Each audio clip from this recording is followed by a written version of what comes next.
Bonjour à toutes et à tous, bienvenue dans notre émission de la vigne et des hommes. Aujourd'hui à 25-30 km à l'est d'Angoulême, à Tapona exactement, en plein cœur du bourg pratiquement, pour découvrir non pas de la vigne et du vin, euh, mais on va dire d'autres graines, puisque c'est d'une brasserie dont nous allons parler.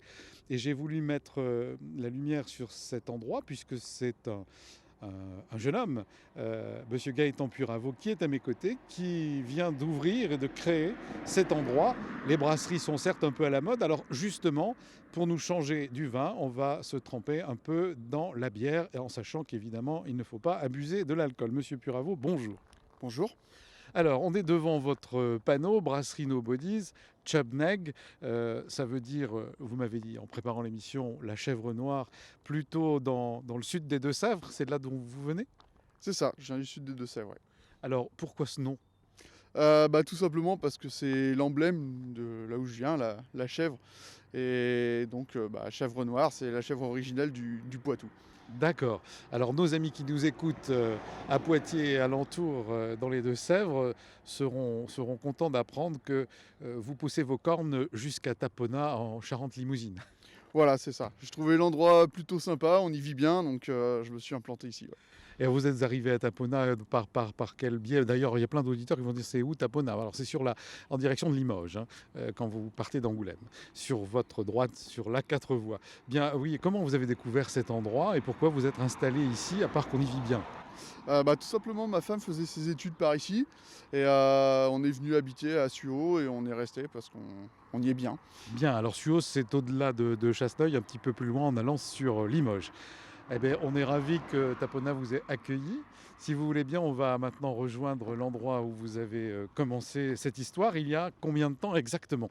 Il y a un an, tout juste, où on a investi le bâtiment, le temps de faire les travaux, et on a démarré à la production et la commercialisation de la Chumneg en fin octobre, début novembre. Alors, pour moi, vous êtes un peu un exemple de tout ce qui se passe en ce moment en France au niveau de la brasserie. On sait qu'autrefois, dans l'histoire, il y avait beaucoup de brasseurs, et puis c'est un peu tombé. C'est plutôt la grande industrie qui a pris le pas. Et de nouveau, depuis un certain nombre d'années maintenant, il y a beaucoup de petites brasseries. Ça n'est pas péjoratif, évidemment. Alors, comment vous est venue cette idée? Je suppose que vous n'étiez pas dans ce milieu-là avant.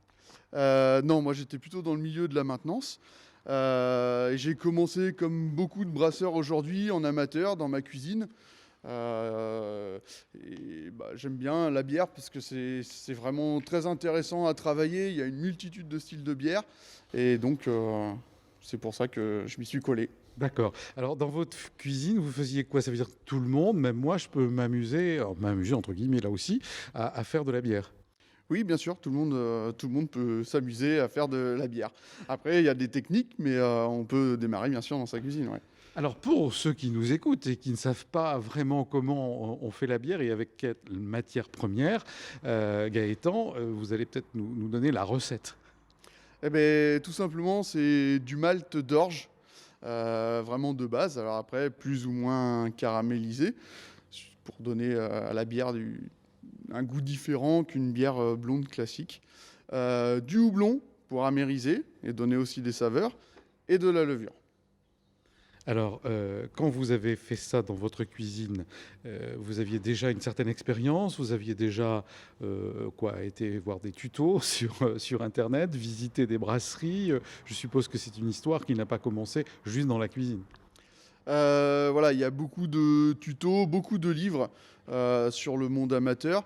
Et puis, moi, j'aime bien comment dire, j'aime bien les challenges. Donc, j'ai commencé comme ça. Et puis, Bon, alors on l'a compris. Maintenant, on est dans l'entreprise. Vous allez nous expliquer, c'est bon, on va dire un grand hangar, hein, qui est maintenant tout à fait aménagé. Et je vois qu'il y a des cuves en inox. Vous allez nous expliquer bien le cheminement du produit initial jusqu'au produit fini. Alors, par quoi peut-on commencer et qu'est-ce qu'on a devant nous, par exemple? alors devant nous, là on est en plein embouteillage aujourd'hui, donc on a tous les fûts, qu'ils soient vides ou pleins, on a des bouteilles vides. Si on se tourne derrière nous, on va avoir la salle de concassage. Donc c'est là où je vais commencer par peser et, et concasser le grain, ce qui veut dire ouvrir le malt pour que l'eau puisse s'intégrer et transformer l'amidon présent dans le malt en sucre. Alors voilà, on est dans une pièce pour... alors on est certes filmé, mais c'est d'abord une émission de radio. Donc il y a des sacs de grains hein, Voilà. que je vois devant moi. Moisson Malterie de l'Ouest. Donc ça, ce sont vos fournisseurs. Comment vous les avez choisis avant qu'on reprenne le cours de la fabrication? Eh ben, tout simplement, déjà, Malterie de l'Ouest, c'est une malterie qui se trouve entre Surgères et Saint-Jean-d'Angély. Donc c'est un produit local, comme ma bière, c'était parfait. Bien. Alors donc les sacs sont là. Vous faites quoi exactement? Il y a une machine qui est devant moi avec, on va dire, un gros entonnoir Le concasseur. et dessous, voilà, et dessous un rectangle qui concasse. Oui, c'est tout à fait ça. Je mets mon malt sur le dessus et il passe dans deux rouleaux qui viennent ouvrir le grain et tombe ensuite dans le sac pour aller en production. Alors ça fait quoi? Une espèce de farine? On en a là devant nous? Non, pas forcément. Si, on va. Ah, il n'y en a plus. Non, voilà. Il n'y en a plus, c'est pas grave. Donc ça concasse le grain, voilà, tout simplement. Je vois que vous êtes en train d'ouvrir. Non, là, il y en a Non, mais c'est pas grave. Alors, on l'a compris. Donc une fois que ça c'est fait, vous me parliez d'humidification. Voilà, c'est ça. On passe ce qu'on appelle l'empâtage. Donc c'est la partie de la production où on va tremper le malt concassé pour pouvoir transformer l'amidon en sucre. D'accord. Et là, ça se passe où? Et ça se passe dans la salle de production. Alors, on va aller dans la salle de production. Alors, il y a des normes de sécurité et d'hygiène, donc on va peut-être juste se mettre à l'entrée pour ne pas apporter de microbes ou autres dans votre salle, qui est un vrai laboratoire. Et c'est nickel, hein, je dois dire, tout est peint en blanc, avec des machines toutes neuves qui brillent en inox, entre autres. Alors voilà, ça y est, on a notre pâte finalement qui se prépare ici. Voilà, c'est ça. Donc la première cuve qu'on voit sur la droite, c'est celle d'empâtage. Donc j'amène l'eau préchauffée à une certaine température, suivant les recettes, et j'intègre mon malt pour un trempage d'environ 1 heure, et pour donc transformer l'amidon en sucre. D'accord. Alors après, qu'est-ce qui se passe? Donc le malt est mélangé. Une fois que tout est transformé, il passe dans la cuve qui est sur la gauche, qui est la cuve d'ébullition dans laquelle on va apporter le houblon pour l'amérisation de notre mou. Alors, il est où le houblon là? Il est sous quelle forme? Le houblon est sous forme de pellet. Donc là, pour l'instant, il est au congélateur pour pouvoir garder bien frais. Donc des pelés, c'est des petits granulés, Des quoi. petits granulés, Voilà, voilà, comme c'est pour ça. ceux qui se chauffent au bois maintenant. Voilà, tout à fait. D'accord. Alors vous incorporez ces pelés de houblon dans cette cuve. Voilà, c'est ça. On l'intègre pendant 1 heure pour amériser le mou. Et on en intègre ensuite par la suite différents temps de production pour les huiles essentielles du houblon pour donner un petit goût à la bière. Alors, maintenant qu'on a compris qu'il y avait cette pâte qui ensuite passait dans une autre cuve et que vous mettiez votre houblon, comment est-ce que vous allez construire le goût et votre bière? Est-ce que c'est à ce moment-là? Qu'est-ce qui se passe? C'est à l'empâtage où on aura vraiment le goût de la bière, hein, le goût du sucre. Et ensuite en ébullition où on aura plus l'amertume et la fraîcheur de la bière. D'accord. Et ensuite, qu'est-ce qui se passe? Je répète toujours la même chose, mais on suit un petit peu le cheminement. Ensuite, une fois que notre mou est amérisé, on va venir le refroidir et le mettre en cuve de fermentation et intégrer les levures pour que ces levures viennent manger le sucre dans notre mou et transformer en alcool. D'accord.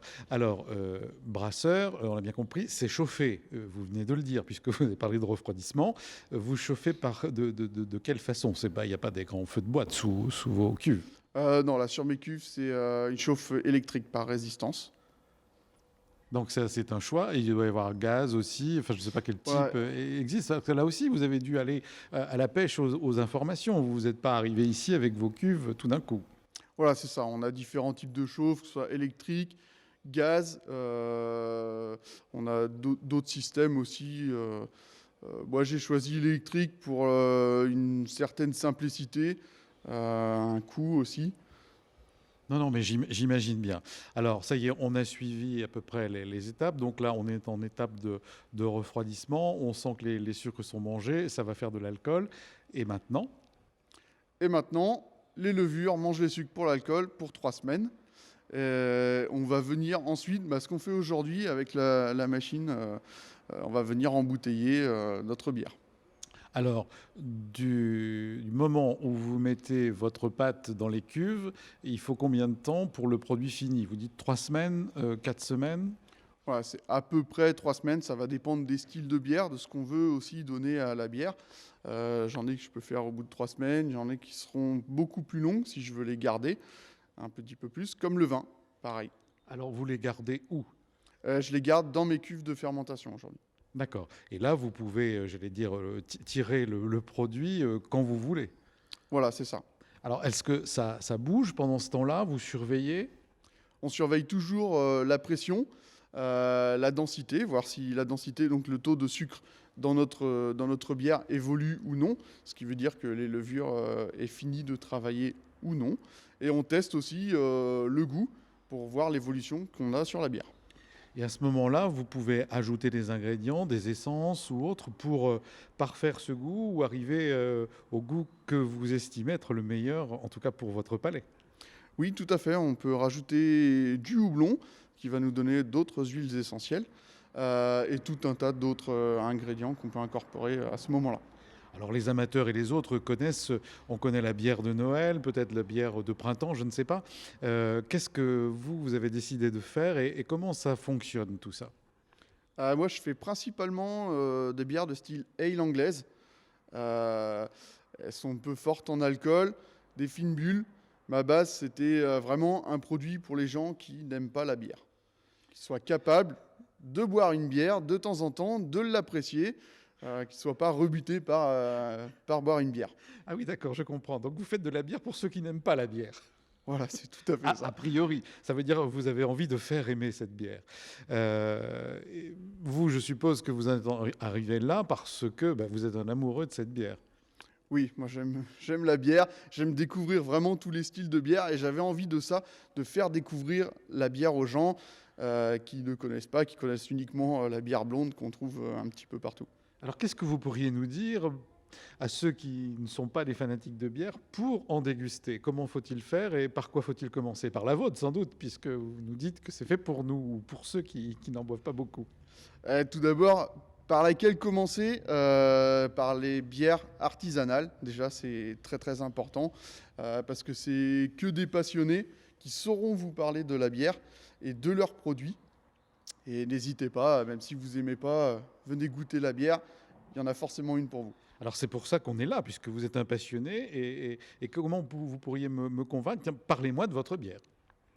La bière, c'est un produit fin qui n'est pas forcément trop fort en alcool, qui se marie bien avec la nourriture, qui a tendance à prendre de plus en plus la place du vin. C'est vraiment un bien d'exception. Alors on voit beaucoup chez les jeunes et chez les jeunes femmes et chez les jeunes filles. Je suis très surpris de voir qu'on boit beaucoup de bière. Donc c'est peut-être plus léger, ça devient une boisson un peu féminine. On casse les codes? Casser les codes, je suis pas sûr, mais je pense que de plus en plus, les gens viennent s'intéresser à la bière artisanale. Et c'est quand même un autre goût que les bières commerciales dont on a l'habitude depuis des années. Et donc les gens commencent à découvrir la bière et forcément commencent aussi à apprécier. Alors les bières commerciales, je suppose qu'ils ont des laboratoires pour correspondre au goût de leurs clients, puisque leur avantage à eux, c'est de faire de l'argent avec leurs produits. Quand vous me dites c'est mieux de commencer par nous, qu'est-ce qui va faire cette différence qui va nous amener plutôt chez vous, plutôt que d'aller consommer une bière créée pour un certain type de personnes? Tout simplement parce que le plus souvent, nos bières proviennent de malt et de houblon de produits souvent du terroir, de circuits courts. Et consommer local, c'est ce qu'il y a de plus important. Alors là, vous faites, vous, combien de types de bières? Un seul type de bière ou vous voulez vous diversifier? Alors moi, j'ai 5 types de bières en classique. Et de temps en temps aussi, je brasse des recettes sorties un peu de l'imagination, de ce que je peux voir à droite, à gauche, c'est chez d'autres brasseurs, et de ce que j'ai envie de tester. Alors vous pouvez nous donner un exemple de vos 5 bières, nous en parler même brièvement pour qu'on puisse constater, en tout cas à l'écoute, la différence. Donc je vais avoir à la base une Pale Ale, donc ce sera une blonde qui sera un petit peu plus classique, forcément un peu plus maltée. Une Amber Ale qui sera, elle, sera caramélisée, donc on a vraiment un petit goût de caramel, un léger goût de miel, même s'il n'y a pas de miel dedans. Une Brown Ale qui, elle, sera vraiment chocolatée, voire saveur de café. J'ai une blanche gingembre citron, donc là quelque chose de très frais qui est très apprécié. Avec les rayons de soleil qui arrivent, ça va être intéressant. Une India Pale Ale aussi. Ça, c'est vraiment à la mode. Pour ceux qui aiment l'amertume, foncez, c'est vraiment top. Ben, je trouve que vous en parlez drôlement bien. Et alors, comment vous avez un circuit de distribution? Je veux dire, ça fait 1 an que vous êtes là, il a fallu tout installer. On va peut-être en parler tout à l'heure, hein, parce que ceux qui auraient des velléités de faire comme vous et qui nous entendent. Mais après, bien sûr, c'est bien joli de fabriquer, mais il faut vendre. Comment vous avez fait? Et bien là, tout pareil, circuit court. Je vends principalement aux caves des environs et bars et restaurants qui se trouvent dans un rayon assez proche de la brasserie. Bon, vous ne faites pas des marchés et vous ne démarchez pas les grandes surfaces. Je fais aussi les marchés locaux, comme par exemple celui de Chasseneuil, celui de Roumazières, et tout ce qui est foire environnante à la brasserie. Alors, vous avez quoi? Un endroit où on peut déguster vos bières, je suppose. J'allais pas dire une guérite, je sais que les mots me manquent, mais bon, un comptoir. Directement à la brasserie, j'organise de temps en temps des dégustations à la demande, où on vient déguster quelques bières, et puis on a quelques petits comment dire, mets aussi à déguster. Alors, merci pour cette présentation générale et puis de votre ouvrage en particulier ici, puisque vous êtes un artisan, donc c'est pour ça que je parle d'ouvrage, mais des gens qui voudraient faire comme vous, combien de temps vous a-t-il fallu et est-ce que vous avez rencontré des difficultés pour faire financer, ou par des banques ou autres, tout ce matériel qui, à mon avis, n'est pas tout à fait donné? Oui, alors c'est un très très long chemin. Déjà, on part du premier brassage amateur. Donc là, c'est pareil, hein, ça va durer très très longtemps avant d'avoir un produit vraiment fini, d'avoir les connaissances des techniques. Et même quand on a les connaissances des techniques, on a toujours quelque chose à apprendre. Après, il faut mûrir le projet et commencer à se lancer, trouver le local, ce qui est vraiment pas évident. Aller voir les partenaires financiers, qui là est encore moins évident. Faut vraiment s'accrocher pour pouvoir ouvrir, mais je pense que ça vaut le coup quand même. Et bon, on vous a quand même suivi. On vous a pas dit non, non, non, vous vous lancez dans une affaire incroyable et ça va peut-être pas marcher, donc on vous suit pas. Voilà, heureusement, j'ai pu rencontrer des gens professionnels qui ont compris le projet et qui ont pu me suivre, oui, en effet. Alors, 1 an après vous être lancé, vous diriez quoi? Que c'est bien parti et que vous êtes confiant et content? Voilà, ça démarre vraiment bien là depuis que j'ai commercialisé. Les consommateurs sont plutôt réceptifs aux produits et c'est vraiment encourageant. De toute façon, on vous sent heureux, hein, ceux qui n'ont pas l'image, mais ça s'entend à votre voix, hein, que vous êtes passionné et que c'est bien pour vous. Alors, les règles ensuite d'hygiène, parce que évidemment, on achète le matériel, mais après, il y a les services vétérinaires, il y a tout ça. Comment ça se passe? Tout simplement, il faut être très rigoureux déjà dans ces process. Euh, c'est vraiment la base. Moi, je viens du monde agroalimentaire, donc je connaissais déjà beaucoup les process, notamment de nettoyage et tout ce qui est pour éviter les infections. Et ouais, c'est ça, c'est mettre vraiment en place les process. Oui, après, il y a les peintures qui vont bien, etc. Et les évacuations que je vois devant moi, c'est aussi un peu comme un laboratoire de restaurant ou de traiteur ou boucher, charcutier, etc. Tous les métiers de bouche, finalement. Oui, c'est ça, c'est un laboratoire propre. On travaille dans un environnement où on peut avoir des bactéries qui se développent. Et les bactéries, bah, c'est ce qu'il ne faut pas à la bière, enfin, les mauvaises bactéries du moins. Alors, c'est un endroit lumineux, sympathique. Je voudrais qu'on en revienne aux produits ça s'appelle brasserie. Qui dit brasserie dit brasser. Et moi, je vois des gens dans des images d'Épinal peut-être, mais enfin qui sont là au-dessus d'une cuve et qui brassent. Donc, comment vous brassez ici? Est-ce que c'est automatique? Comment ça se passe aujourd'hui? Ah, aujourd'hui, ma cuve, donc la cuve d'empâtage, a un moteur avec des pales qui viennent brasser directement la bière.